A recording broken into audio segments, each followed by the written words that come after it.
अमरनाथ यात्रा 2025 पर जाने वाले सभी श्रद्धालुओं को हर हर महादेव।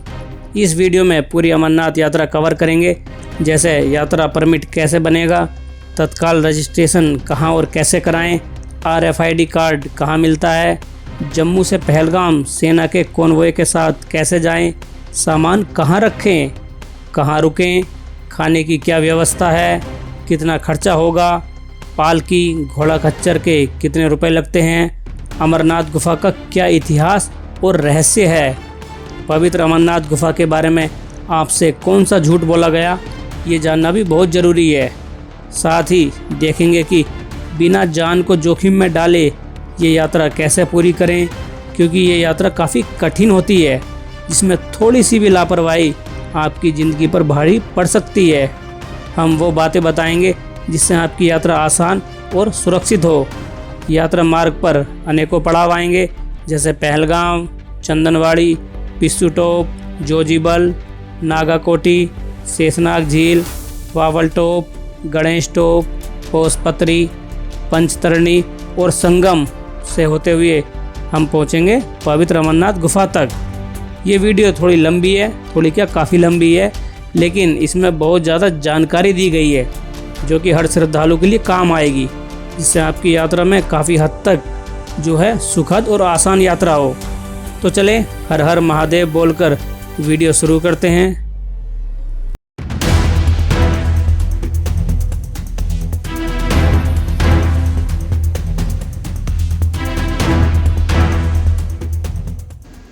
अगर आप देश की राजधानी से आ रहे हैं तो दिल्ली से उधमपुर, जम्मू और कटरा तक जो है कई ट्रेनें चलती हैं, उनसे सुबह जल्दी जम्मू तवी पहुंच जाइए। जम्मू तवी रेलवे स्टेशन पहुंचकर आपको RFID कार्ड बनवाना है, जो आधार कार्ड, यात्रा परमिट और हेल्थ सर्टिफिकेट दिखाने से बन जाता है। इनके बिना यात्रा नहीं होती, ये बहुत ज़रूरी काम है। यात्रा रजिस्ट्रेशन या परमिट अगर ऑनलाइन करना है तो वेबसाइट है jksasb.nic.in, उससे ऑनलाइन परमिट बनवा सकते हैं। अगर ऑनलाइन नहीं करवाया तो जम्मू में सरस्वती धाम से टोकन लीजिए। पर्ची पर रजिस्ट्रेशन डेट और सेंटर का नाम लिखा होगा, जैसे काली धाम, वैष्णवी धाम, महाजन सभा आदि। वहाँ पर जो लिखा हो वहाँ पर पहुँच जाइए। इन सेंटर पर रजिस्ट्रेशन होते हैं, लेकिन इसके लिए आपको यात्रा डेट से कम 2-3 दिन पहले आना होगा, और गारंटी भी नहीं है कि यहाँ से परमिट मिल ही जाए, बहुत ज़्यादा भीड़ होती है, इसलिए ऑनलाइन करवा कर आए। तत्काल रजिस्ट्रेशन के लिए जो है ना, सरस्वती धाम से टोकन बट रहे थे, तो वहाँ की जो वीडियो आ रही थी वहाँ बहुत ज़्यादा भीड़ थी। कई घंटे लोग जो है यहाँ पर खड़े थे, लेकिन उनका नंबर नहीं आ रहा था। एक दिन में करीब 1000 टोकन बट रहे थे, और अगर आपका नंबर उससे ज़्यादा है तो फिर अगले दिन भी लाइन में लगना होगा। यहाँ से सिम कार्ड भी ले सकते हैं, क्योंकि भारत के जम्मू कश्मीर यूनियन टेरिटरी में देश के बाकी हिस्सों का प्रीपेड सिम काम नहीं करता। इसलिए अगर आपके पास पोस्टपेड सिम नहीं है तो यहाँ नया सिम लेने की ज़रूरत पड़ेगी। RFID कार्ड और सिम लेने के बाद जम्मू तवी रेलवे स्टेशन से 6 किलोमीटर दूर भगवती नगर यात्री निवास जाना है। यहाँ से जो है बस, ऑटो या टैक्सी लेकर भगवती नगर पहुँच जाइए। यहाँ लाइन में लगकर अंदर एंट्री होगी, लेकिन वो लोग ही अंदर जा पाएंगे जिनकी यात्रा डेट 2 या 3 दिन के बाद की है। अगर आपकी इससे बाद की यात्रा है तो आपको यहाँ पर एंट्री नहीं मिलेगी। यहाँ चेक पोस्ट पर आपकी और सामान की जांच होगी। विस्फोटक पदार्थ ले जाने की परमिशन नहीं है। इसके अलावा चाकू, बंदूक, पान गुटखा, बीड़ी सिगरेट, मतलब कोई भी ऐसी चीज़ जो किसी को नुकसान पहुँचा सके या नशीला पदार्थ हो, उसके साथ एंट्री नहीं होगी। ये है भगवती नगर यात्री निवास। वैसे तो आप जम्मू से टैक्सी, बस पकड़कर भी पहलगाम जा सकते हैं, और अब तो कटरा से श्रीनगर वंदे भारत ट्रेन भी चलने लगी है। उसमें बैठकर अनंतनाग उतरिए, फिर वहाँ से पहलगाम जाने के लिए सवारी मिल जाती है, व्हीकल मिल जाते हैं। लेकिन सेफ्टी की दृष्टि से भगवती नगर से सेना के काफिले के साथ जाना सही रहता है। अगर आप पहलगाम पहुंचने का ट्राई करोगे तो कई जगह गाड़ी रोककर चेकिंग होगी, जाम लगेगा और बाकी कई समस्याओं का सामना करना पड़ेगा। तो जो है कोई भी रिस्क ना लीजिए, कॉन्वॉय के साथ जाइए। पहले यहाँ भगवती नगर पहुँचिए। यहाँ से सेना के कॉन्वॉय चलते हैं बालटाल और पहलगाम के लिए, जिससे आप बस या कार से वहाँ पहुँच सकते हैं कॉन्वॉय के साथ। अपनी प्राइवेट कार से भी जा सकते हैं, लेकिन उसके लिए पहले यहाँ से जो है एक स्टिकर लेना होगा। टिकट के लिए लाइन में लगना होगा। पहलगाम और बालटाल के लिए एसी और नॉन एसी छोटी बड़ी बसें चलती हैं। भगवती नगर यात्री निवास से पहलगाम तक एसी बस का किराया 838 रुपये, सेमी डिलक्स 553 और ऑर्डिनरी बस का 409 रुपये लगते हैं। बालटाल की बात करें तो इसकी जम्मू से जो है दूरी ज़्यादा है, इसलिए रुपये भी एक्स्ट्रा लगते हैं। जैसे एसी बस के 1187 रुपये, सेमी डिलक्स 798 और ऑर्डिनरी बस का चार्ज 653 रुपये है।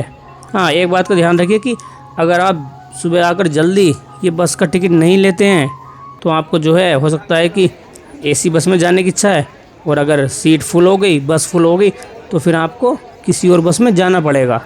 इसलिए अगर अपनी मनपसंद की बस चूज़ करनी है तो जितनी जल्दी टिकट लें उतना अच्छा रहेगा। सिम कार्ड यहाँ भी मिल जाते हैं। ज़्यादातर जियो और एयरटेल के नेटवर्क काम करते हैं। भगवती नगर बिल्डिंग के बाहर RFID कार्ड बनवाने के लिए काफ़ी काउंटर बने हैं। अगर आपने रेलवे स्टेशन पर नहीं बनवाया तो यहाँ भी आसानी से कार्ड बन जाते हैं। इसके बाद आपको भगवती नगर यात्री निवास में रुकने की व्यवस्था करनी है। यहाँ काफ़ी सारे एसी और नॉन एसी हॉल बने हैं। एसी हॉल का किराया 50 रुपये प्रति व्यक्ति है। नीचे बिछाने के लिए 200 रुपये सिक्योरिटी फ़ीस जमा करके तकिया, गद्दा और चादर मिल जाते हैं, जिनको वापस करने पर ये सिक्योरिटी फ़ीस आपको वापस कर दी जाएगी, यानी कि फ्री में मिलेंगे गद्दा। अमरनाथ जी की यात्रा 3 जुलाई से 9 अगस्त 2025 तक चलेगी। शुरुआत में बहुत ज़्यादा श्रद्धालु आते हैं, इसलिए जल्दी पहुंचकर अपने लिए हॉल बुक कर ले, क्योंकि ये पहले आओ और पहले पाओ के सिद्धांत पर काम करते हैं। सामान ज़्यादा हो तो 30 रुपये में किलो ग्रुप में लगेज रख दीजिए, लेकिन इसके लिए भी लंबी लाइन में खड़ा होना पड़ेगा। हॉल काफ़ी बड़े हैं, एसी और पंखे पर्याप्त संख्या में लगे हैं। यहाँ आराम से समय बिताइए और अगले दिन का इंतज़ार कीजिए। यात्री निवास में लंगर या भंडारे चलते रहते हैं। सुबह, दोपहर, शाम का भोजन आपको मिल जाएगा फ्री में। वैसे तो आप भगवती नगर से बाहर सरस्वती धाम, वैष्णवी धाम या कालिका धाम में भी रुक सकते हैं, लेकिन काफ़िला जो है भगवती नगर से ही जाता है, इसलिए रात को यहीं रुके। रात के करीब 11 बजे यात्री निवास के हॉल में लगे स्पीकरों पर घोषणा होने लगी कि अपना गद्दा, चादर, तकिया जमा करवा दीजिए। देखिए, ज़्यादा भीड़ होने पर गद्दा वापस करने में समय लगता है, इसलिए काफ़ी समय पहले ही इसकी घोषणा होने लगती है कि जल्दी जमा करो, लेकिन इतनी भी जल्दी ना करें। बाद में भीड़ कम होने पर जमा करवा सकते हैं। जैसे 11 बजे अनाउंस हुआ था और मैंने अपना ये गद्दा जमा कराया 12:15 के आसपास, यानी कि जब से अनाउंस हुआ कि उससे 1 घंटा 15 मिनट के बाद। तो इस तरह जो है आप 1 घंटा एक्स्ट्रा आराम कर सकते हैं। इसके बाद मैं पार्किंग में खड़ी बसों की ओर निकल गया, जो कि भगवती नगर के पास ही खड़ी होती हैं। बसों, टेम्पो ट्रैवलर पर जो है बालटाल के लिए B और पहलगाम के लिए P लिखा रहता है। जैसे अगर किसी बस पर P3 लिखा है तो इसका मतलब है कि ये पहलगाम जाने वाली 3 नंबर की बस है। आप अपनी पर्ची पर लिखी नंबर के हिसाब से ढूंढकर बस में बैठ जाइए। बसें रात के 2 बजे के करीब बालटाल के लिए सबसे पहले निकलती है, उसके बाद पहलगाम का नंबर आता है। हमारी बस जो है 3 बजे जम्मू से पहलगाम के लिए निकल चुकी है, जो 234 किलोमीटर है। इसमें 7 घंटे के आसपास का समय लगेगा। बालटाल की बात करें तो इसकी दूरी 336 किलोमीटर है, जो करीब 11 घंटे का सफ़र है। यात्रियों की सुरक्षा के लिए श्रद्धालुओं के वाहनों के आगे पीछे और बीच में आर्मी, CRPF, ITBP के काफिले चलते हैं। यात्रियों की सुरक्षा भारतीय सेना की सर्वोच्च प्राथमिकता होती है। जम्मू से पहलगाम, बालटाल और पूरे अमरनाथ रूट पर, या कहें कि पूरे कश्मीर में जो है वीर बहादुर सैनिक अपनी जान को जोखिम में डालकर हमारी सुरक्षा करते हैं। भारतीय सिक्योरिटी फोर्स भक्त को भगवान से मिलाने का कार्य करती है।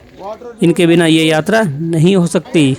देश के इन सैनिकों को दिल से सैल्यूट है। जय हिंद।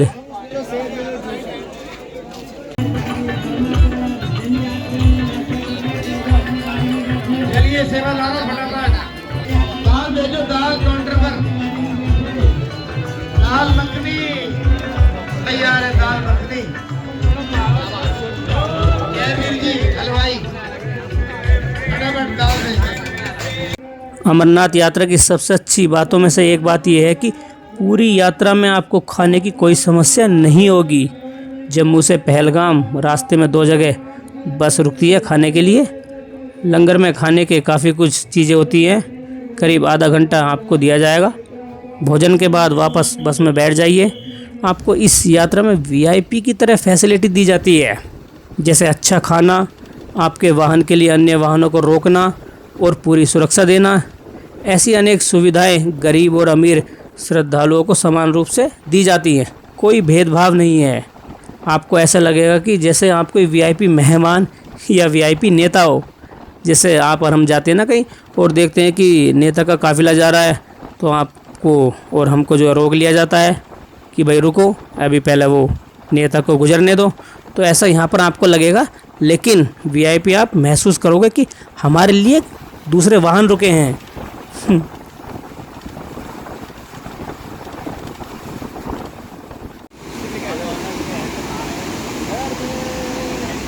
अब हम पहुंच चुके हैं सी लेवल से 2200 मीटर की ऊंचाई पर बसे पहलगाम में।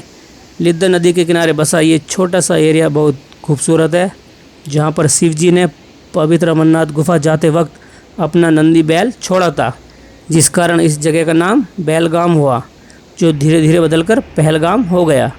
वाहन यहीं तक आते हैं। इससे आगे आपको नुनवान बेस कैंप तक पैदल ही जाना होगा। यहाँ लाइन में लगकर सामान और खुद की चेकिंग होगी। फिर यहाँ लगी कार्ड रीडर मशीन पर RFID कार्ड टच कीजिए, पूरी डिटेल से हो जाएगी। इसके बाद आगे जा सकते हैं। लेकिन अगर RFID कार्ड नहीं है तो यहाँ से आगे जाने नहीं दिया जाएगा। अगर ये कार्ड आपने जम्मू तवी रेलवे स्टेशन, भगवती नगर यात्री निवास पर नहीं बनवाया है तो पहलगाम में भी ये जो है बन जाता है। और अगर ऑफलाइन या तत्काल रजिस्ट्रेशन कराना चाहते हैं तो पहलगाम में भी हो जाते हैं। लेकिन जैसे कि पहले आपको बताया कि इसके लिए आपको काफ़ी श्रद्धालुओं की संख्या का सामना करना पड़ेगा। मतलब यहाँ काफ़ी ज़्यादा भीड़ होती है, जिस कारण आपका नंबर बहुत मुश्किल से आता है। इसलिए बेस्ट ऑनलाइन है। ये है पहलगाम में अमरनाथ यात्रा का पहला पड़ाव नुनवान बेस कैंप। यहाँ बहुत सारे टेंट लगे हैं, जिससे इसको टेंट सिटी भी कह सकते हैं। सुबह 5 बजे से रात के 10 बजे तक यहाँ एंट्री होती है। वैसे टाइम ये चेंज होता रहता है। यहाँ आपको टेंट लेकर रुकना है। वैसे तो पहलगाम में कहीं भी रुक सकते हैं, पर ज़्यादा सुरक्षा और आसानी से आगे जाने के लिए यहीं रुके। ये वही पहलगाम है जहाँ से थोड़ा आगे बाईसरन वैली में आतंकवादियों ने 22 अप्रैल 2025 को धर्म पूछकर 26 पर्यटकों को मारा था, जिसके बदले में भारतीय सेना ने ऑपरेशन सिंदूर चलाकर पाकिस्तान को मुंहतोड़ जवाब देकर बदला लिया था। वैसे ऑपरेशन सिंदूर अभी ख़त्म नहीं हुआ है, बस कुछ समय के लिए रुका है। लेकिन घबराने वाली कोई बात नहीं है। हमें अपनी भारतीय सेना पर पूरा भरोसा है। वो पूरी तरह से अपनी देश की सीमाओं की रक्षा कर रहे हैं और अमरनाथ जी की यात्रा में भी हाई अलर्ट मोड पर हमारी सुरक्षा के लिए तैनात हैं। काफ़ी सारे टेंट हैं, जो भी अच्छा लगे रुक जाइए। जिसमें अगर नीचे ज़मीन पर गद्दा बिछा हुआ टेंट लेना चाहते हैं तो 370 रुपये देने होंगे, जबकि फोल्डिंग वाले बेड यानी कि ऊपर सोने के लिए 500 रुपये का चार्ज लगेगा। इनमें जो है दोनों तरह के टेंट में आपको जो है नीचे गद्दा मिलेगा, तकिया और ओढ़ने के लिए चादर। साथ ही रोशनी के लिए, प्रकाश के लिए एक बल्ब भी लगा होता है। टेंट में एक साथ में 6 से 8 या 10 व्यक्तियों के रुकने की जगह होती है। वो टेंट के ऊपर डिपेंड करता है, लेकिन नॉर्मली 6 व्यक्ति मानकर चलिए। लेकिन टेंट लेने से पहले कंफर्म कर लीजिए कि मोबाइल चार्जिंग की सुविधा दी जाएगी या नहीं। आप एक एक्सटेंशन बोर्ड लेकर जाएं, उसको लगाकर मोबाइल कैमरा वगैरह चार्ज कर सकते हैं। इस कैंप कॉलोनी में एक छोटा मार्केट भी है, जहां पर यात्रा के लिए कपड़े, जूते आदि सामान मिल जाता है। आगे रास्ते में सर्दी काफ़ी लगेगी, इसलिए अगर घर से सर्दी के कपड़े नहीं लाए हैं या जूता लेना चाहते हैं तो यहाँ से ले सकते हैं। स्वास्थ्य संबंधी समस्या के लिए हेल्थ सेंटर से दवाई ले सकते हैं या वहाँ पर अपना चेकअप करा लीजिए, क्योंकि आगे काफ़ी कठिन चढ़ाई होने वाली है। चूँकि आगे ऊंचाई पर हमें जाना है, जिससे हाई माउंटेन सिकनेस के चलते ऑक्सीजन कम होगी, जिस कारण सांस लेने में समस्या हो सकती है। इसके अलावा सिर दर्द, बुखार, खांसी, गैस, उल्टी या पेट दर्द जैसी अनेकों समस्याओं का सामना करना पड़ सकता है। इसलिए इनकी दवाई ज़रूर साथ रखें। सामान ज़्यादा हो और पहलगाम से ही वापस आना है तो यहाँ किलोग रूम में सामान रख दीजिए, जिसमें 12 घंटे के 40 से 50 रुपए के आसपास लगते हैं। यहाँ काफ़ी सारे लंगर भंडारे चलते रहते हैं, जो भी आपको पसंद हो वो खा लीजिए। ये बिल्कुल फ्री हैं, कोई रुपए पैसा नहीं लगता।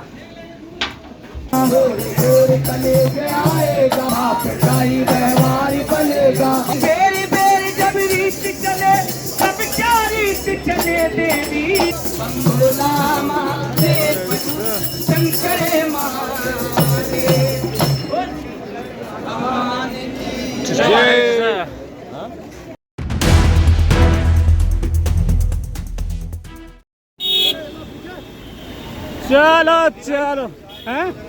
पहलगांव के नुनवान बेस कैंप में सुबह जल्दी उठकर नहाकर मैं टैक्सी स्टैंड के पास आ चुका हूँ। यहाँ से चंदनवाड़ी के लिए शेयरिंग टैक्सी मिलेगी। 16 किलोमीटर के इस सफ़र के लिए करीब 200 रुपये पे करने होंगे पर पर्सन। वहाँ जाने के लिए छोटी बड़ी दोनों तरह की गाड़ियाँ मिल जाएंगी। पहलगाम से चंदनवाड़ी जाते समय 1 से 2 घंटे का ट्रैफिक भी मिल सकता है, इसलिए सुबह जितना जल्दी हो सके उतना जल्दी निकल जाइए। मैं चंदनवाड़ी पहुंच चुका हूं।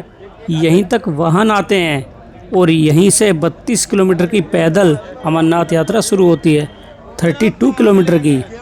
इस कारण पहलगाम साइड से इसको अमरनाथ यात्रा का प्रवेश द्वार कह सकते हैं। यात्रा में जितने भी पड़ाव या स्थान आएंगे वहाँ चेक पोस्ट बनी होती है। हर चेक पोस्ट को क्रॉस करने का टाइम फिक्स होता है। अगर आप उस समय तक वहाँ नहीं पहुँच पाते हैं तो उस दिन आगे नहीं जाने दिया जाएगा, वहीं पर रुकना होगा। चंदनवाड़ी चेक पोस्ट पर चेकिंग होगी। RFID कार्ड भी देखा जा सकता है, इसलिए इसको हमेशा गले में टांग कर रखें। यहाँ से बुढ़ापे का सहारा लाठी ज़रूर ले लीजिए। बुढ़ापे में तो ये बाद में काम आएगी, फ़िलहाल यहाँ इसकी बहुत ज़्यादा ज़रूरत पड़ने वाली है। स्टिक टिकाकर चलने में बहुत ज़्यादा हेल्प होती है। भंडारे इस यात्रा में आने वाले सभी पड़ावों पर मिलेंगे, इसलिए खाने का कोई खर्चा नहीं होगा। बिल्कुल फ्री सेवा है।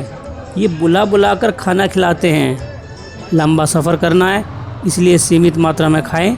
ज़रूरत से ज़्यादा खाने से जो है चलने में समस्या होगी। चंदनवाड़ी में स्टे करने के लिए फ्लोर वाला जो टेंट होता है ना, नीचे बिछा गद्दा, उसके 380 रुपये और फोल्डिंग वाला यानी कि ऊपर सोने के लिए 500 रुपये में मिलता है। चंदनवाड़ी से थोड़ा आगे 2024 में एक नया ट्रैक भी खोला गया है जो पिस्सू टॉप की खड़ी चढ़ाई को बाईपास कर देता है। 2025 में भी चाहें तो उस रास्ते से जा सकते हैं। उस मार्ग पर पिस्सू टॉप के मुकाबले चढ़ाई कम है। ये वीडियो पहले का है इसलिए मैंने पुराना रास्ता ही यूज़ किया है। घोड़ा खच्चर, पालकी पिट्ठू का चार्ज जगह जगह पर पोस्टर लगाकर लिखा रहता है। जैसे चंदनवाड़ी से पिस्सू टॉप पोनी राइडिंग का 1200 रुपये, शेषनाग तक के 2200, पंचतरणी के लगेंगे 3500 रुपये और अगर चंदनवाड़ी से डायरेक्ट पवित्र गुफा तक घोड़ा खच्चर करना है तो उसके देने होंगे 4500 रुपये। इस तरह बाकी स्थानों के लिए भी रेट लिखे हुए हैं, आराम से वीडियो रोककर पढ़ सकते हैं।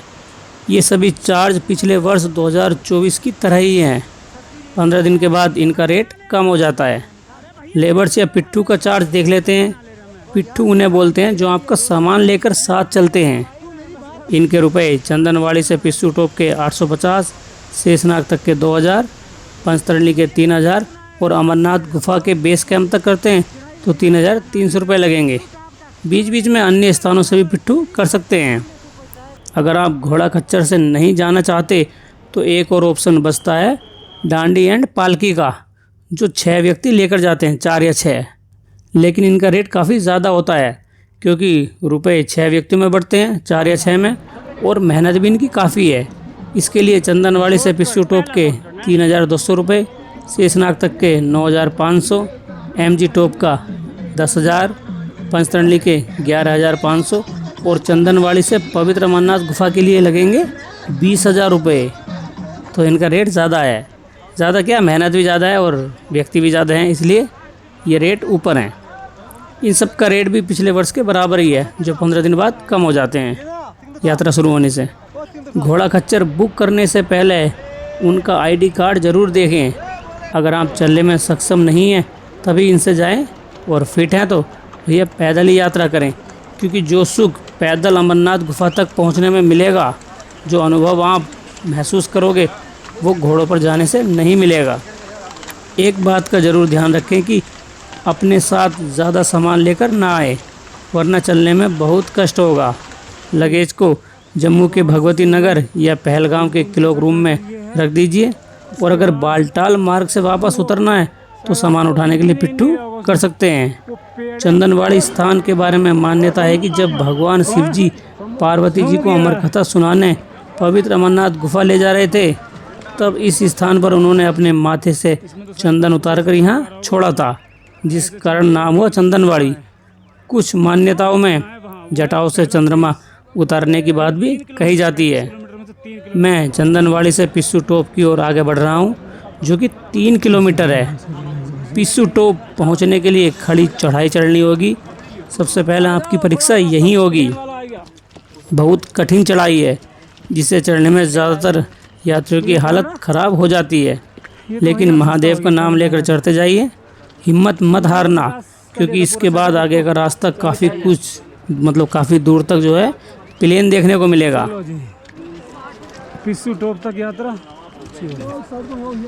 देखिए पिस्सू टॉप की खड़ी चढ़ाई, आपको शायद ऐसे दिख नहीं रहा होगा, वहाँ से यात्रा शुरू हुई है, वहाँ से भी 1 किलोमीटर पीछे, और वहाँ से घूम कर आपको दिख नहीं रहा होगा, फिर भी बता देता हूँ ऐसे करके, ऐसे फिर ऐसे, और यहाँ पर जो है पिस्सू टॉप वहाँ पर कंप्लीट हो जाता है खड़ी चढ़ाई के बाद। कठिन मार्ग से होते हुए मैं पहुंच चुका हूं सी लेवल से 3353 मीटर की हाइट पर बसे पिस्सू टॉप पर। पहाड़ की चोटी पर बसे इस स्थान के बारे में कुछ लोग कहते हैं कि इस जगह पर पहुंचने तक यात्रियों की चाल स्पीड जो है वो पिस्सू कीट जैसी हो जाती है, इसलिए इसको पिस्सू टॉप कहते हैं।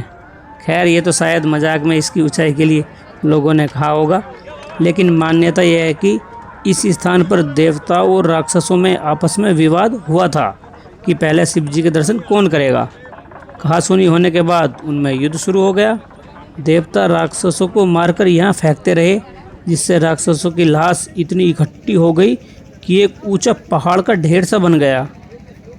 कहा जाता है कि देवताओं ने राक्षसों को मारकर या कहीं पीस कर जो ढेर लगाया उसको पिस्सू टॉप कहते हैं। यहाँ पत्थरों के ढेर को राक्षसों का अवशेष माना जाता है। अगला पड़ाव 4 किलोमीटर आगे जोजीबल आएगा और 9 किलोमीटर पर शेषनाग झील के दर्शन होंगे। पवित्र अमरनाथ गुफा यहाँ से 29 किलोमीटर आगे है। यहाँ भी कुछ लंगर या भंडारे लगे हैं। खाने का सम्मान करें, उतना ही लें जितना खा सकते हैं, व्यर्थ ना करें। ये बहुत मेहनत से बनाते हैं। देखिए पिस्सू टॉप की खड़ी चढ़ाई हमने चढ़ ली।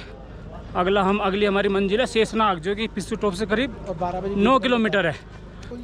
चलिए अब शेषनाग की ओर बढ़ते हैं, क्योंकि 2 बजे तक मुझे वहां पहुंचना है। अगर देर हो गई तो फिर चेक पोस्ट बंद हो जाएगी, फिर शेषनाग में ही रुकना पड़ेगा। और मैं चाहता हूं कि आज मैं कम से कम पोसपत्री तो पहुंच जाऊं। क्या खूबसूरत नज़ारा है। मौसम की खूबसूरती के साथ आने वाले संभावित खतरे को भी देखना होगा, वो है बारिश। अगर यात्रा करते समय बारिश हो जाए और आप बीच रास्ते में हो तो खतरा बढ़ जाता है, इसलिए कहीं भी ज़्यादा देर तक ना रुके रहें। खाना खाकर थोड़ा बहुत आराम करके आगे चलते रहें। भंडारों के अलावा बीच बीच में लोकल लोग बेचते हैं कुछ चीज़ें, जैसे खीरा, कोल्ड ड्रिंक, पानी वगैरह चीज़ जो यहाँ बेचते हैं वो। चूँकि ये स्थानीय लोग होते हैं तो इनका जो है भंडारे से कोई संबंध नहीं होता, इसलिए इसके लिए वो रुपए लेते हैं, जबकि भंडारे में बिल्कुल फ्री में चीज़ें मिलती हैं खाने पीने की। गर्म पानी अपने पास रखें।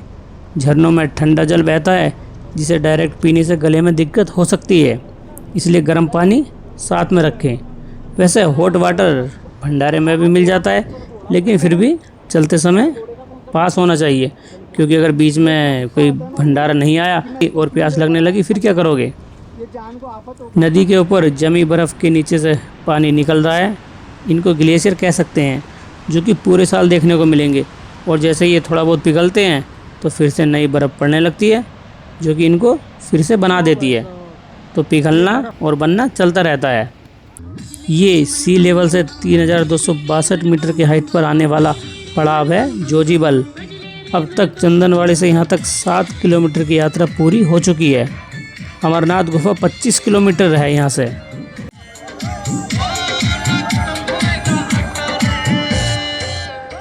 भूख लग रही हो तो खाना खा लीजिए। देखिए श्रद्धालुओं का यहाँ कितना ज़्यादा ख्याल रखा जाता है। भंडारे वालों ने व्रत वालों के लिए भी खाने की व्यवस्था की हुई है। इससे आप इनकी सेवा भावना समझ सकते हैं जो पूरी यात्रा में देखने को मिलेगी। इनके भाव को देखकर कह सकते हैं कि इन भंडारे वालों को भी उतना ही पुण्य मिलेगा जितना गुफा में शिवलिंग के दर्शन करने से मिलता है। आगे जोजीबल से नागाकोटी की ओर बढ़ रहे हैं। बीच बीच में पानी पीते रहें।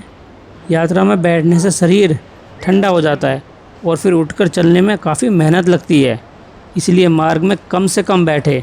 हाँ, ज़्यादा दिक्कत हो तो बैठ जाइए, पर अगर नॉर्मल से हैं, लगभग ठीक ठाक से हैं, तो खड़े खड़े आराम करें। मैं चंदनवाड़ी से यहाँ तक जो है कहीं नहीं बैठा हूँ, खड़े खड़े आराम कर लेता हूँ।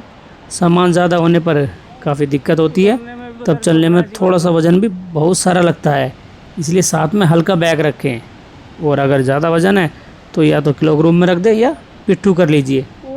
चढ़ाई चढ़ते हुए तो शरीर पर जोर पड़ता है, लेकिन उतरते समय भी पैर संभाल कर रखने होते हैं, जिसका असर डायरेक्ट घुटनों पर आता है। आने से पहले पैरों के नाखून ज़रूर काट लेना, वरना जूतों में परेशानी होगी। हाँ, यात्रा जूते पहनकर ही करें, चप्पलों से इतनी लंबी यात्रा मुश्किल हो पाएगी। सामने 2 वाटरफॉल हैं जो कि नागाकोटी से पहले आते हैं। इनका नाम इसी जगह के नाम पर है। अब तक यात्रा मार्ग में चलते हुए हमें कोई भी वाटरफॉल देखने को नहीं मिला। ये पहला वाटरफॉल है। इसका पानी नीचे नदी में जा रहा है। पैदल यात्री पहाड़ की तरफ चलते हैं, जबकि घोड़े दूसरी साइड। ये झरना काफ़ी ऊपर से गिर रहा है।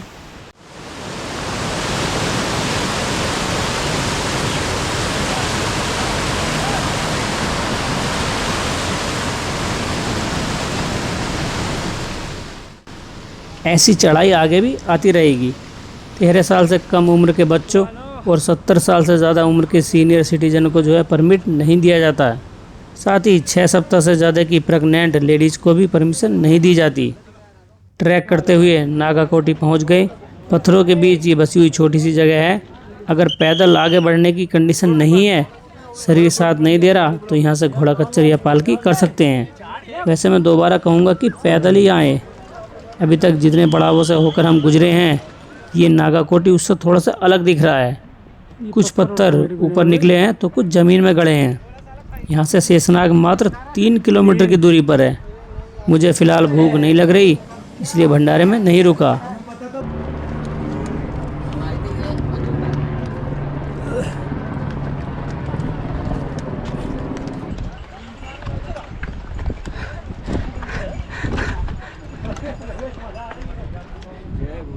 जय भोले। यहाँ नीचे एक और ग्लेशियर नज़र आ रहा है जो काफ़ी बड़ा है, जिसके नीचे से पानी निकल रहा है। इसका पानी शेषनाग झील से आ रहा है, जो यहाँ से थोड़ी सी आगे है। झील को दूर से देखकर हिम्मत बढ़ गई कि चलो अब थोड़ा सुकून मिला कि इस मेन पड़ाव पर तो पहुँच गए। वैसे मेन पड़ाव क्या, जितने भी पड़ाव आते हैं सब मेन ही है, लेकिन फिर भी यहाँ झील है तो ये और ज़्यादा खूबसूरत दिखता है। तो जल्दी से उसको पास से देखने की इच्छा होने लगी।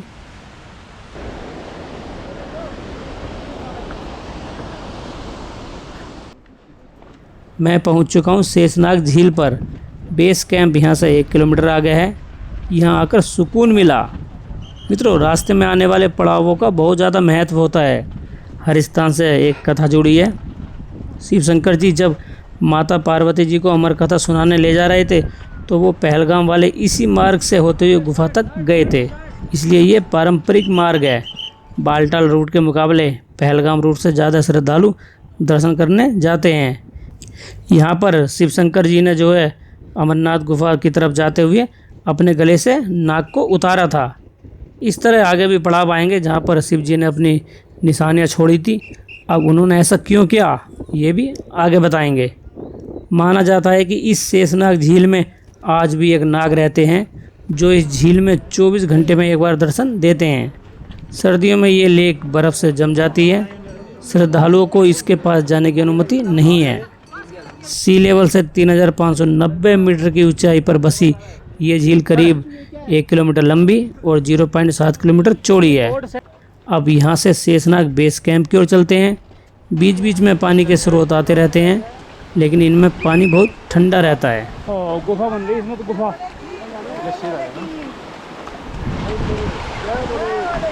ये बोलेगी। ये है सी लेवल से 3810 मीटर की हाइट पर बसा शेषनाग बेस कैंप। चंदनवाड़ी से अभी तक हमने 12 किलोमीटर की दूरी तय कर ली। कहाँ स्कैन हो रहा है? 20 किलोमीटर और आगे जाना है, लेकिन उसके लिए शेषनाग चेक पोस्ट को 2 बजे तक क्रॉस कर लेना होगा। RFID कार्ड स्कैन करके आगे बढ़ जाइए।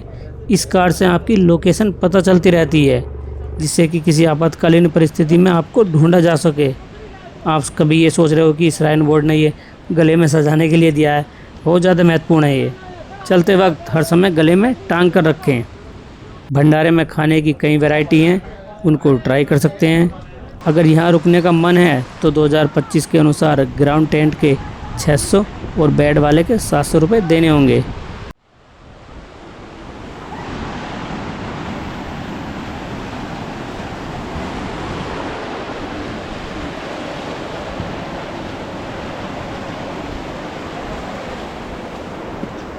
ये देखिए, पिट्ठू वाले लगेज लेकर शॉर्टकट रास्ते का यूज़ कर रहे हैं। ये लोग काफ़ी वज़न उठा लेते हैं, क्योंकि ये यहाँ के लोकल लोग हैं, इन्हें आदत हो जाती है। शॉर्टकट का यूज़ ना करें। वैसे भी रास्ता लॉन्ग कट में ही भयानक लग रहा है, तो शॉर्टकट लेकर क्यों अपनी जान जोखिम में डालना। जहाँ ज़्यादा रास्ता बचे और सुरक्षित महसूस हो, वहाँ शॉर्टकट ले सकते हैं, लेकिन हर जगह पर छोटा रास्ता लेने से बचें। मैं फिर कह रहा हूँ कि शॉर्टकट ना लें तो ज़्यादा अच्छा है। हमें कहाँ जाना है? वो देखिए, सामने पहाड़ी पर रेलिंग दिख रही होगी, वहाँ पहुँचना है। उसके लिए खड़ी चढ़ाई चढ़नी होगी। इससे आगे और भी खतरनाक रास्तों से होकर गुजरेंगे। महादेव को याद करते हुए आगे बढ़ते रहें। चाहे आप में कितना भी साहस हो, लेकिन बिना भक्ति, आस्था और श्रद्धा के ये यात्रा पूरी नहीं कर सकते। महादेव के प्रति सच्चा लगाव होना जरूरी है। उससे यात्रा में आने वाले कष्टों को भूलने में जो है सहायता मिलती है। वो बिल्कुल खड़ी चढ़ाई है वे।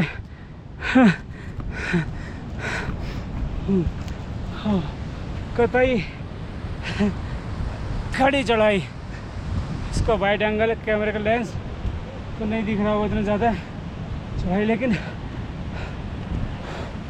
बहुत, देखिए अंदाज़ा लगा लीजिए कितनी खड़ी चढ़ाई है। और ये तो कुछ भी नहीं, बहुत खड़ी चढ़ाई चढ़ चढ़ गए हैं। ये तो अमरनाथ यात्रा है, इतनी आसान होती तो कोई भी कर लेता। खतरा और है, रिस्क। अगर गिर गए देखिए तो भैया राम नाम सत्य हो जाएगा यहीं पर। नदी नीचे गिर रही है।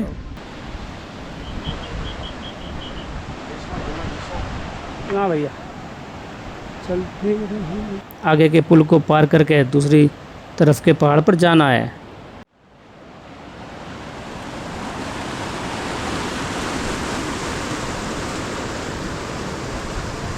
ऊपर आई लव महादेव लिखा है। ये शेषनाग से 2.5 किलोमीटर आगे वावल टॉप या कहें कि बब्बल टॉप है। ऊंचाई सी लेवल से 3962 मीटर की है। MG टॉप यहाँ से 1.5 किलोमीटर और अमरनाथ गुफा 17 किलोमीटर आगे है। बादलों को देखकर लग रहा है कि कहीं बारिश ना हो जाए।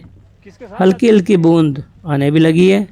अगर तेज बारिश शुरू हो गई ना तो परेशानी हो जाएगी।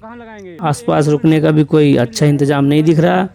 वावल टॉप पर स्टे का अरेंजमेंट नहीं है, केवल सामान बेचने वालों के टेंट लगे हैं और एक भंडारे का लगा है। इस भंडारे में मैंने थोड़ा खाना खाया और आगे बढ़ गया। बहते पानी से रास्ता खराब हो चुका है, और सोचो जब बिना बारिश के ये हाल है तो बारिश होने पर यहाँ क्या होता होगा।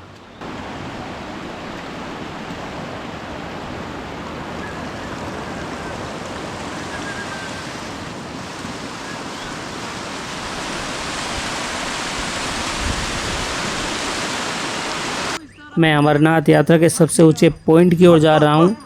अब तक जितने भी पड़ाव आए वो इससे नीचे हैं। बर्फीली पहाड़ों की सुंदरता देखते ही बनती है।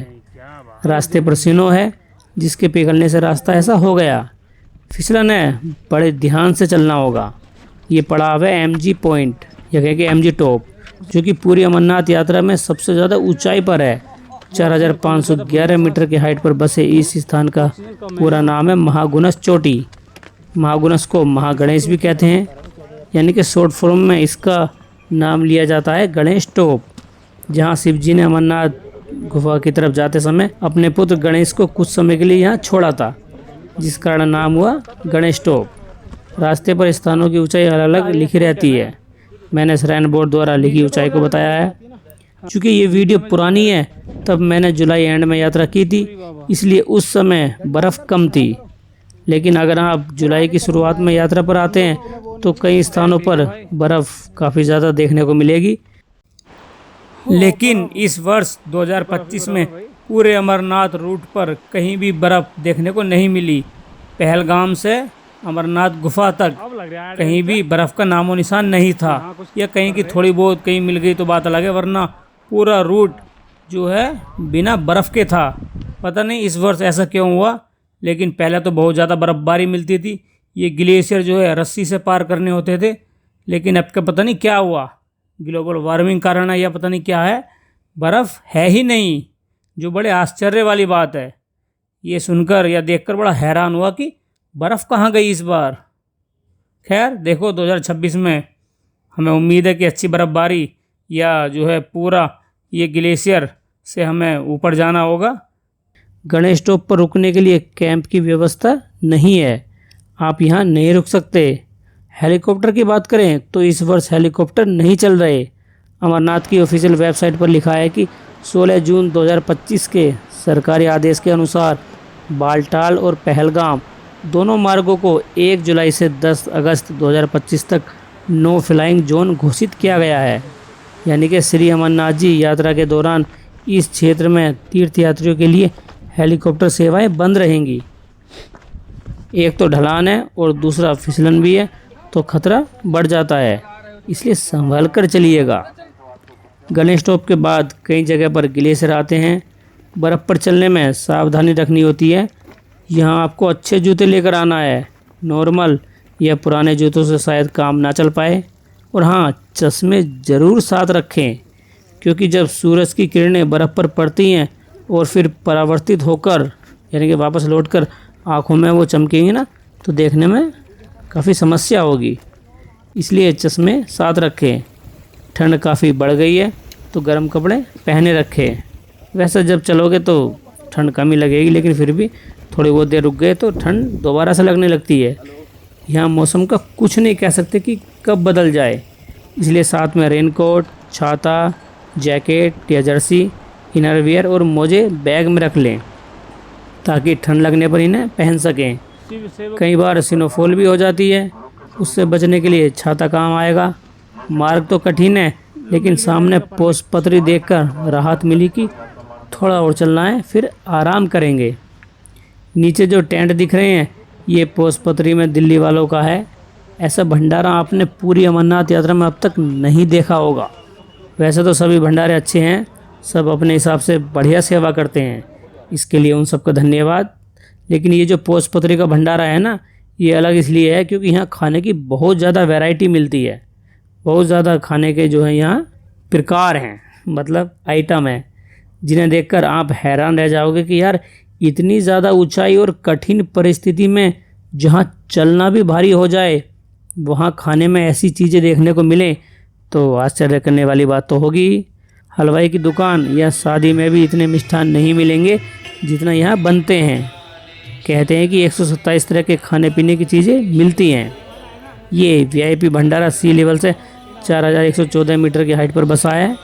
श्री शिव सेवक दिल्ली की ओर से इसको लगाया जाता है। 1999 से अब तक इनका भंडारा पोस्ट पतरी में लगता रहा है। इससे पहले 1995 से 1998 तक पंचतरणी में था। यहाँ काफ़ी सारी सुविधाएं हैं। पैरों की मालिश के लिए मशीन लगी है, मोबाइल कैमरा आदि इलेक्ट्रॉनिक उपकरण के लिए चार्जिंग पॉइंट भी है। साथ ही पीने और नहाने के लिए गर्म पानी और फ़ोन करने के लिए फैसिलिटी भी दी गई है। और एक बड़ी बात यह है कि यहाँ पर्ची कटवाकर फ्री में हट में रुक सकते हैं। इसके लिए कोई चार्ज नहीं लिया जाता है। पर्ची पर हट नंबर लिखा होगा, उस हट में जाकर कहीं भी लेट जाइए, बिल्कुल फ्री है। रजाई, गद्दा, कंबल आदि जो है शाम को मिल जाएगा। एक बात का ध्यान रखें कि पोस्टपत्री चेक पोस्ट को क्रॉस करने का लास्ट टाइम शाम के 6 बजे है। अगर देर होगी तो फिर यहीं रुकना होगा। ये टाइम थोड़ा बहुत चेंज भी हो सकता है मौसम के हिसाब से, मालूम कर लीजिएगा। यहाँ से पंचतरणी 8, संगम टोप 10.5 और पवित्र अमरनाथ गुफा बची है 14 किलोमीटर। भंडारे के साइड से नदी बह रही है। वाटरफॉल को रंग बिरंगा सजाया गया है। चलिए अब मैं सोता हूँ, सुबह को आगे बढ़ेंगे, मॉर्निंग में आगे बढ़ेंगे।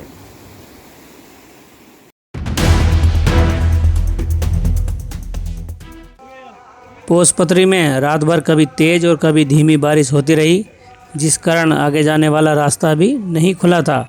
वैसे तो सुबह 6 बजे पंचतरणी जाने के लिए चेक पोस्ट खुल जाती है, लेकिन बारिश के कारण इसमें देरी हो रही थी। पोस्टपत्री के भंडारे में मैंने ब्रेकफास्ट किया। लगभग 1 घंटा बाद रास्ता क्लियर हुआ तो मैं पोस्टपत्री से पंचतरणी के लिए निकल गया। बोर्ड पर पंचतरणी नहीं पंचतरणी लिखा है, मतलब पंच नहीं पंज लिखा है, पंचतरणी। लेकिन पूरे इंटरनेट पर पंचतरणी शब्द देखने को मिलेगा, चाय वाला पंचतरणी। यहाँ से अगला स्थान संगम टॉप 10.5 किलोमीटर और अमरनाथ गुफा 14 किलोमीटर है। आगे का रास्ता या तो समतल है या उतराई वाला, तो चलने में आसानी होगी। लेकिन हमारी यात्रा कोई आसान हो जाए ऐसा कैसे हो सकता है। बारिश के चलते मिट्टी चिकनी हो गई, जिससे कीचड़ और फिसलन बढ़ गई। आराम से चलना होगा, वरना फिसलकर इधर उधर जा सकते हैं। कुछ दूर तक ऐसे ही कीचड़ में से निकलना होगा, जिसमें रपटने के चांस बढ़ जाते हैं। ये देखिए कैसे एक यात्री अचानक फिसल गए। ऐसा औरों के साथ ना हो, इसलिए सब आराम से चल रहे हैं। अभी तो बारिश के कारण ज़मीन गीली है, लेकिन जब सूखी होती है तो ये इतनी धूल उड़ती है कि इंसान भूत सा नज़र आता है। मतलब पूरे शरीर पर मिट्टी लग जाती है, चेहरे पर भी। तब वो पहचाने में नहीं आता कि यार ये है कौन। नदी के ऊपर लोहे का पुल बना है। कुछ यात्री आराम कर रहे हैं।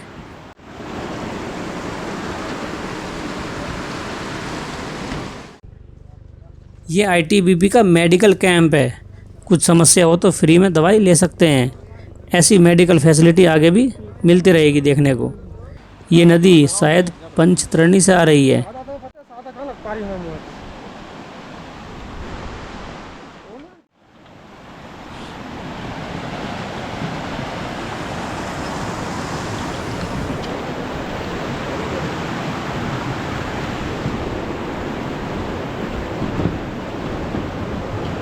पुल पार करते ही मैं यहाँ पर पहुँच गया। भंडारा लगा है। मैदानी एरिया से थोड़ा ऊपर आ गया। घाटी में ग्लेशियर है। चूँकि हम चंदनवाड़ी से चले थे, जो सी लेवल से 2896 मीटर की हाइट पर है, और सबसे ऊंचा पॉइंट 4511 मीटर पर गणेश टॉप आता है। इस ऊंचाई पर ऑक्सीजन लेवल कम हो जाता है, जिससे कुछ तीर्थयात्रियों को, खासकर 50 वर्ष से ऊपर वालों को सांस लेने में थोड़ी बहुत समस्या हो सकती है। जिन्हें ज़्यादा बीपी, शुगर या दिल की बीमारी है, वो साथ में छोटा ऑक्सीजन सिलेंडर ज़रूर रखें। छोटा सा होता है बहुत, 1-2 किलो का। वो सामने टेंट देख रहे हैं, वही पंचतरणी है, लेकिन यह भी दूर है। नीचे रास्ता काफ़ी ढलान वाला है, साथ ही रपटन से ये और भी खतरनाक हो गया। थोड़ा आगे आकर देखा तो हैरान रह गया कि यहाँ इतनी ढलान है।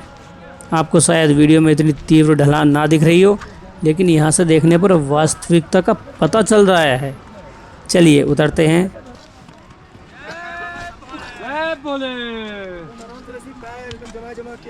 पिछले पड़ावों के मुकाबले यहाँ से जो है काफ़ी कुछ चेंज हो गया है।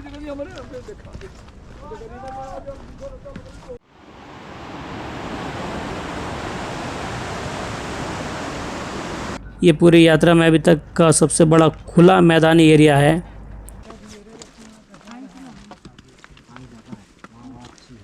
घोड़ा इतना टाइम कम तो रहेगा नहीं, 2 बजे इसको बंद कर देना गेट को वहाँ। कहाँ? तो पंचतरणी तो हम पहुंच गए, बस पहुंच गए, पुल पार कर रहे हैं, पहुंच गए वहाँ तो बस। मैं पहुंच चुका हूं पंचतरणी। पंचतरणी का मतलब होता है 5 धाराएं। श्री अमरनाथ जी यहाँ से 6 किलोमीटर हैं। इस चेक पोस्ट पर RFID कार्ड स्कैन होगा। कहते हैं कि यहाँ पर शिव जी ने 5 चीज़ों का त्याग किया था। यहाँ भी पूरी टेंट सिटी है। ये काफ़ी एरिया में फैला है। रुकने के लिए ग्राउंड गद्दे के 700 रुपये और बेड वाले के 800 रुपये लगते हैं। सूचना द्वारा बताया जा रहा है कि जो श्रद्धालु पवित्र गुफा के लिए जाना चाहते हैं वो 2 बजे तक पंचतरणी पर बने एग्जिट गेट को पार कर लें। सभी यात्रियों को सूचित किया जाता है कि पवित्र गुफा का रास्ता बंद कर दिया गया है और किसी भी यात्री को गुफा की तरफ जाने की अनुमति नहीं दी जाएगी। जय भोले, जय बाबा बर्फानी। मुझे आज पंचतरणी में रुकना है, इसलिए ये टेंट लिया। इसमें 5 फोल्डिंग डले हैं। रात को जनरेटर द्वारा लाइट दी जाती है। शाम के समय मैंने टेंट मालिक से एक्सटेंशन बोर्ड लगवा लिया, जिसमें सबने मोबाइल चार्ज किया। अब मैं आपको अपनी कंडीशन दिखाता हूँ कि कैसा हाल हो गया है। चेहरा देखिए कितना अजीब सा लग रहा है। दोनों पैरों के अंगूठे पर छाले पड़ गए। ये छाले पोसपत्री से पंचतरणी आते हुए हैं। खैर कोई बात नहीं, महादेव जी के दर्शन करने के लिए ये कष्ट तो कुछ भी नहीं है। मैं भाग्यशाली हूँ जो महादेव ने अपनी पवित्र गुफा के दर्शन के लिए बुलाया है। धन्यवाद महादेव। जय शिव शंकर जी की। भंडारों की संख्या काफ़ी ज़्यादा है। खाने की कई चीज़ मिलती हैं। भारत के अनेकों राज्यों और केंद्र शासित प्रदेशों के भंडारे देखने को मिलते हैं। कोई से भी भंडारे में जा सकते हैं, कोई रोक टोक नहीं है। अगर टेंट में स्टे ना मिल रहा हो तो निवेदन करके भंडारे में भी रुक सकते हैं, अगर स्पेस हो तो। पहलगाम और बालटाल से जो हेलीकॉप्टर उड़ते हैं वो यहाँ पंचतरणी तक ही आते हैं। इसके बाद पैदल, घोड़ा खच्चर या पालकी से लोग गुफा तक पहुँचते हैं। लेकिन जैसे कि पहले बताया कि इस वर्ष यानी कि 2025 में हेलीकॉप्टर सेवा नहीं चल रही, ये बंद है। ये पुरानी वीडियो है इसलिए हेलीकॉप्टर दिख रहे हैं। लेकिन मित्रों, वीडियो 2025 की यात्रा की जानकारी के साथ अपडेट की गई है। पुरानी है तो इसका मतलब ये नहीं कि जानकारी नई नहीं होगी। हमने नई जानकारी बहुत ज़्यादा शामिल की है इसमें। मतलब काफ़ी कुछ अपडेट है 2025 के हिसाब से। तो 2025 में जो लोग आ रहे हैं ये वीडियो उनके काम आएगी। रात को ठीक से नींद नहीं आई। सुबह जल्दी उठकर नहाकर मैं पंचतरणी चेक पोस्ट पर पहुंच गया, क्योंकि आज मुझे अमरनाथ गुफा पहुंचकर दर्शन करने हैं, जो यहाँ से 6 किलोमीटर है। और फिर वापस बालटाल भी जाना है, यानी कि आज करीब 20 किलोमीटर पैदल चलना है। घोड़ा खच्चर, पालकी, पिट्ठू बुक करने के लिए प्रीपेड काउंटर से पर्ची बनती है। अनाउंस होता रहता है कि काउंटर से ही इनकी बुकिंग करें।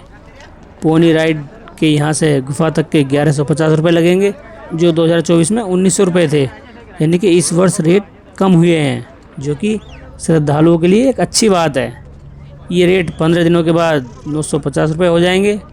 और अगर पिट्ठू करते हैं तो देने होंगे 950 रुपये, जो कि यात्रा शुरू होने के 15 दिन बाद घटकर हो जाएंगे 700 रुपये। पालकी का चार्ज यहाँ से गुफा तक 3700 रुपये है। पंचतरणी से आगे सामने ग्लेशियर के ऊपर से होकर गुजरना है। बर्फ़ पिघलने से फिसलन ज़्यादा है, तो सभी धीरे धीरे कदम बढ़ा रहे हैं। चलते हुए लाठी बहुत ज़्यादा काम आएगी, इसको लेना ना भूलें। पंचतरणी से यहाँ तक का रास्ता आसान था, लेकिन इसके आगे संगम टॉप तक खड़ी चढ़ाई आने वाली है। ऊपर जाने में जो है बहुत ज़्यादा मेहनत लगेगी। ये इस यात्रा की आखिरी चढ़ाई है। इसके बाद रास्ता समतल और ढलान वाला मिलेगा, तो हिम्मत बांधकर महादेव जी का नाम लेकर आगे बढ़ते रहें।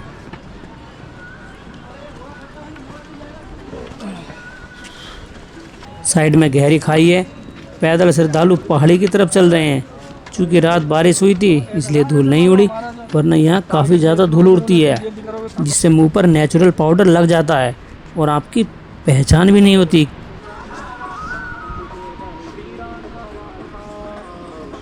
घोड़ा खच्चर और पालकी वालों को रोका हुआ है।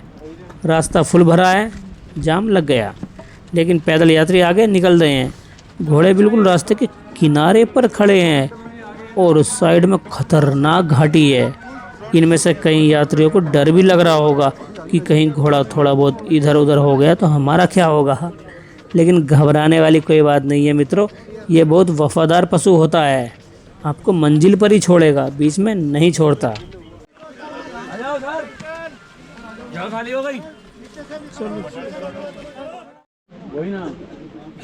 मैं पहुंच चुका हूं समुद्र तल से 3657 मीटर की हाइट पर बने पॉइंट संगम टॉप पर। यहाँ जगह कम है और अमरनाथ बेस कैंप यहाँ से 2 से 3 किलोमीटर आगे है, इसलिए संगम टॉप पर कोई भंडारा नहीं है। लोकल लोगों की खाने पीने की कुछ दुकानें लगी हैं, लेकिन इन चीज़ों के लिए रुपए देने होंगे। साधारण भाषा में कहूँ तो संगम उसको बोलते हैं जहाँ 2 नदियों का मिलन होता है। यहाँ पंचतरणी और अमरावती नदियाँ मिलती हैं। संगम टॉप के बाद अमरनाथ बेस कैंप तक नीचे उतरना है। अमरनाथ यात्रा करने के लिए 2 रूट हैं। एक 32 किलोमीटर वाला पहलगाम रूट जिससे हम आए हैं, इसे पूरा करने में 2-3 दिन लग जाते हैं। 2-3 दिन जब लगेंगे जब पहलगाम से चढ़ेंगे और बालटाल से उतरेंगे। जबकि दूसरा मार्ग बालटाल का 14 किलोमीटर का है, जो सेम डे में दर्शन करके वापस नीचे उतर सकते हैं या लौट सकते हैं, यानी कि बालटाल से यात्रा 1 दिन में हो जाएगी। देखिए, पहलगाम के मुकाबले बालटाल रूट के किलोमीटर भले ही कम है, लेकिन खड़ी चढ़ाई है जिसमें बहुत ज़्यादा मेहनत लगती है। मैंने दोनों रूट से यात्रा की है। अगर मैं अपने अनुभव से बताऊं, और आपने भी देखा होगा अभी तक यात्रा में, कि पहलगाम में भी कम चढ़ाई नहीं है। कई पड़ाव ऐसे आते हैं जो बहुत ज़्यादा ऊंचाई पर हैं, जैसे पिस्सू टॉप, गणेश टॉप, संगम टॉप आदि। इनकी चढ़ाई खतरनाक है भाई साहब। इसके साथ ही पहलगाम मार्ग बालटाल की तुलना में 2 गुने से भी ज़्यादा दूरी का है। जैसे बालटाल का 14 किलोमीटर का है और पहलगाम का 32 किलोमीटर, तो दुगने से भी ज़्यादा है। और 1-2 दिन एक्स्ट्रा भी लगते हैं पहलगाम रूट में। इसके अलावा और भी कारण हैं जिन्हें देखने पर लगता है कि पहलगाम रास्ते में भी जो है कम कठिनाई नहीं है, आपको काफ़ी संघर्ष करना पड़ेगा। तो अगर मैं कुल मिलाकर कहूँ तो जिसको समय बचाना हो वो बालटाल मार्ग अपनाए, और जिसके पास पर्याप्त समय हो तो वो पहलगाम के रास्ते से ऊपर आएँ और बालटाल के रास्ते से नीचे उतरें। बाकी आप कमेंट में अपनी राय दे सकते हैं। ये अमरनाथ बेस कैंप में घोड़ा पड़ाव है, यहीं तक घोड़ा खच्चर आते हैं।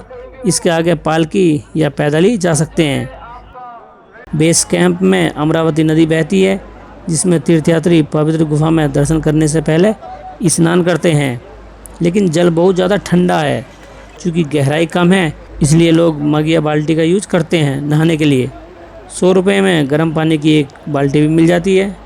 बेस कैंप के क्लॉक रूम में सामान रख सकते हैं। गुफा के पास भी क्लॉक रूम बना है। गुफा में सिर्फ रुपये के अलावा कुछ भी लगेज या चीज़ नहीं ले जा सकते। मोबाइल फ़ोन भी अलाउड नहीं है। सामान जमा करने का चार्ज एक बैग का 50 रुपये है। इसके बाद आपको पर्ची दी जाएगी। दर्शन के लिए हमें बेस कैंप से ऊपर करीब 1 से 1.5 किलोमीटर और चलना है। अमरनाथ 2 शब्दों से मिलकर बना है। अमर मतलब जिसका नाश ना हो सके, जो मिटाया ना जा सके, मतलब जीवित रहे हमेशा। और नाथ का अर्थ है भगवान, यानी कि ऐसे भगवान जो सदा जीवित रहें। इस कारण इनको अमरेश्वर भी कहा जाता है। अब श्री अमरनाथ जी की अमर कथा के बारे में जानते हैं। वैसे तो ये काफ़ी बड़ी कथा है जो अलग अलग तरीके से बताई जाती है। मैं आपको छोटा करके, मतलब कम समय में और आसान तरीके से बताने की कोशिश करूँगा। कोई गलती हो जाए तो उसके लिए सॉरी। माता पार्वती जी ने शिव शंकर जी से एक बार पूछा कि आपके गले में नरमुंड की माला, यानी कि खोपड़ियों की माला जो है, क्यों है वो? आपने ये नरमुंड की माला क्यों पहनी हुई है? शंकर जी ने उत्तर दिया कि ये मुंड आपके हैं देवी जी। पार्वती जी बोली कि मेरे मुंड हैं ये? मैं तो आपके सामने हूँ, तो ये मेरे सिर कैसे हो सकते हैं? सिर मतलब सर, मुंड।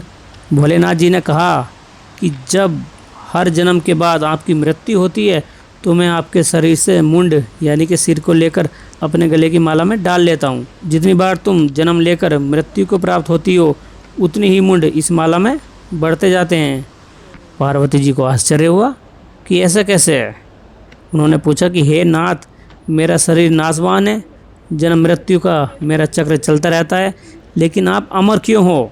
आप हमेशा कैसे जीवित रहते हो? ऐसा क्या कारण है? कृपया बताने का कष्ट करें ताकि मैं भी आपकी तरह अमर हो जाऊं। महादेव जी ने कहा कि इसका कारण अमर कथा यानी अमरत्व है। माता पार्वती जी को फिर जिज्ञासा हुई कि ये अमरत्व या अमर कथा क्या है।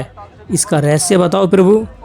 महादेव जी टालते रहे, लेकिन लास्ट में वो कथा बताने को राजी हो गए, क्योंकि भैया पत्नी के सामने किसकी चलती है, भले ही भगवान जी क्यों ना हो।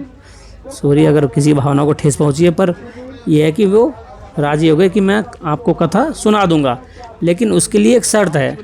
वो बोली कि क्या? तो महादेव जी बोले कि ये राज मैं आपको किसी दूर, किसी निर्जन स्थान पर जहाँ कोई आता जाता ना हो वहाँ बताऊंगा, जिसे कोई ना सुन सके, वरना अगर किसी ने ये कथा सुन ली तो वो भी अमर हो जाएगा, जिससे सृष्टि का संतुलन बिगड़ जाएगा। तब शिव जी और पार्वती जी जो है उस स्थान को ढूंढने के लिए चल दिए जहाँ उनको कथा सुनानी थी। चलते चलते वो कश्मीर की तरफ आ गए।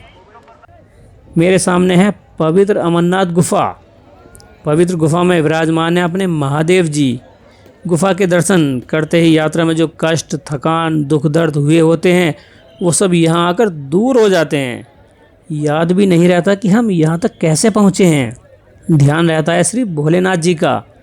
और अब मैं ऊपर गुफा के दर्शन करने के लिए जा रहा हूँ। ऊपर करीब 500 मीटर तक सीढ़ियाँ चढ़कर जाना होगा। पालकी वाले भी ऊपर जाते हैं। अभी जो पीछे हम अमर कथा सुना रहे थे उसको यहाँ जारी रखते हैं। जब शिव जी और पार्वती जी अमर कथा के लिए कोई स्थान ढूंढ रहे थे तो वो पहुँचे अनंतनाग। उन्होंने अपने शरीर की निशानियों और साथ में रहने वालों को त्यागना शुरू किया। जैसे अनंतनाग में अनंत सांप छोड़े, पहलगाम में नंदी बैल को, इसके बाद चंदनवाड़ी में माथे का चंदन उतारा, शेषनाग पर गले से नाग उतारा। आगे बढ़कर एक ऊंचे स्थान पर पहुँचे तो वहाँ पर अपने पुत्र गणेश जी को बैठाया, वो हुआ गणेश टोक। फिर पंचतरणी पर 5 तत्वों का त्याग किया। उन्होंने ये सब कुछ इसलिए छोड़े ताकि ये अमर कथा ना सुन सके। जिन जिन स्थानों पर शिव जी ने अपने ये त्याग किए ये आज अमरनाथ यात्रा के पड़ाव हैं। इस तरह जब शिव जी और पार्वती जी अकेले रह गए तब वो एक गुफा में गए और पार्वती जी को अमर कथा सुनाने लगे। ये वही गुफा है। इस कारण इस गुफा का नाम हुआ पवित्र अमरनाथ गुफा। गुफा में महादेव पार्वती जी को अमरत्व यानी अमर होने का रहस्य बताने लगे। पार्वती जी बीच बीच में हुंकार भरती रहीं, यानी कि हाँ हाँ करती रहीं, जिससे शिव जी को लगे कि वो सुन रही हैं। काफ़ी देर बाद पार्वती जी अमर कथा सुनते सुनते सो गई। गुफा के अंदर पहले से ही सफ़ेद कबूतरों का एक जोड़ा था, यानी कि 2 कबूतर थे।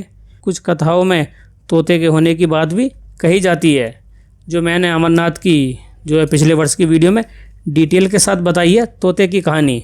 यहाँ मैं सिर्फ कबूतर का जिक्र करूँगा। अब माता पार्वती जी के सोने के बाद हुंकार कौन भरे, यानी कि हूँ कौन करे, तो ये काम कर रहे थे कबूतर। वो हुंकारी देते रहे। शिव जी तो ध्यान मग्न योग साधना में अमृत ज्ञान सुनाते रहे। उन्हें पता नहीं था कि कौन हुंकारी दे रहा है, यानी कि कौन हूँ कर रहा है। उन्हें लगा कि जब हुंकारा मिल रहा है तो सुनी रही होंगी पार्वती जी। जब अमर कथा पूरी हुई तो महादेव जी ने देखा कि पार्वती जी सो रही हैं और 2 कबूतरों ने उनकी कथा सुन ली। अब भैया महादेव जी बहुत क्रोधित हो गए और उन कबूतरों को मारने के लिए अपना त्रिशूल उठाया। तब कबूतरों ने कहा कि हे देवों के देव महादेव, हम अमर कथा सुन के अमर हो गए। अगर आपने हमें मार दिया तो आपकी अमर कथा का महत्व क्या रह जाएगा, क्योंकि आपने ही कहा है ना कि जो इसको सुनेगा वो अमर हो जाएगा, और आप हमें मार दोगे तो फिर क्या महत्व रह जाएगा इस कथा का। तो शिव जी ने थोड़ा सोचा और अंत में कबूतरों को जीवित छोड़कर आशीर्वाद दिया कि तुम दोनों इस गुफा में शिव पार्वती के प्रतीक चिन्ह के रूप में रहोगे। मान्यता है कि आज भी गुफा में सफ़ेद कबूतरों का जोड़ा दिखाई देता है। मान्यता क्या, मतलब यूट्यूब पर ऐसी कई वीडियो हैं जहाँ पर कबूतर दिखते हैं इस गुफा में, और वो भी जहाँ पर उनको खाने के लिए कुछ खास चीज़ ना मिले। यहाँ पर आप देखोगे तो दूर दूर तक ऐसा कोई वो नहीं है कि जिससे कि इन कबूतरों का पेट भर सके, लेकिन फिर भी ये आश्चर्य रूप से यहाँ रह रहे हैं। यूट्यूब में आप वीडियो देख लीजिए, दिख जाएंगे कबूतर।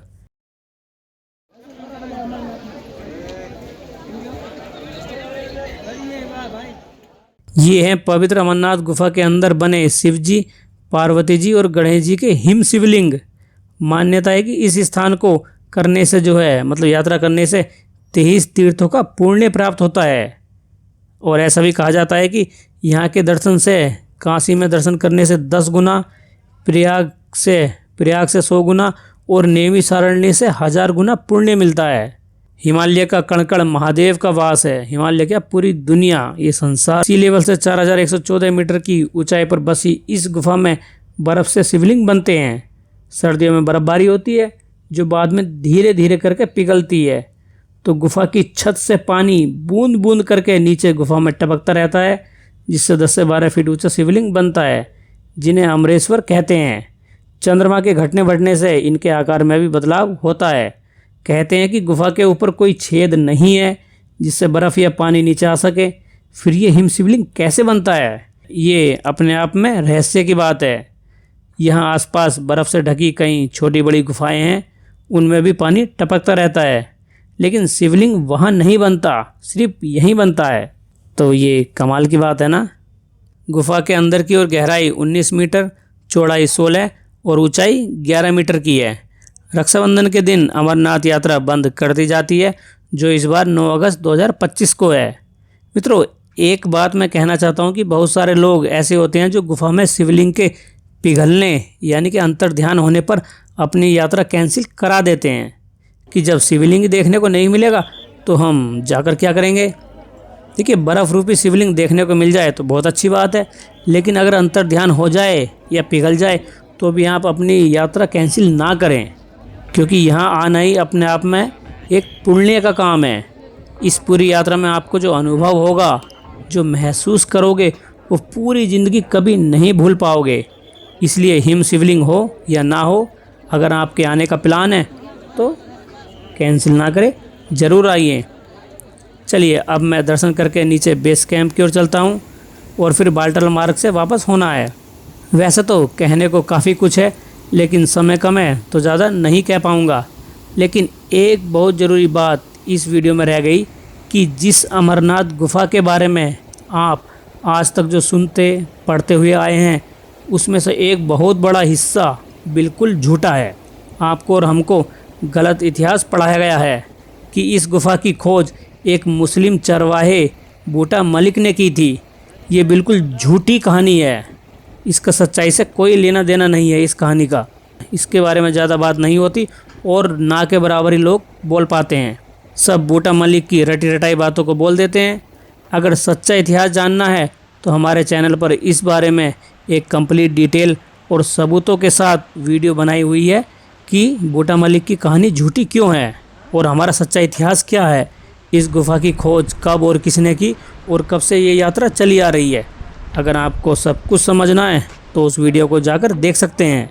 ठीक है, वैसे मैं ऐसा कहता नहीं हूँ कि उस वीडियो को देखें, लेकिन यहाँ जो है बात एक इतिहास की है।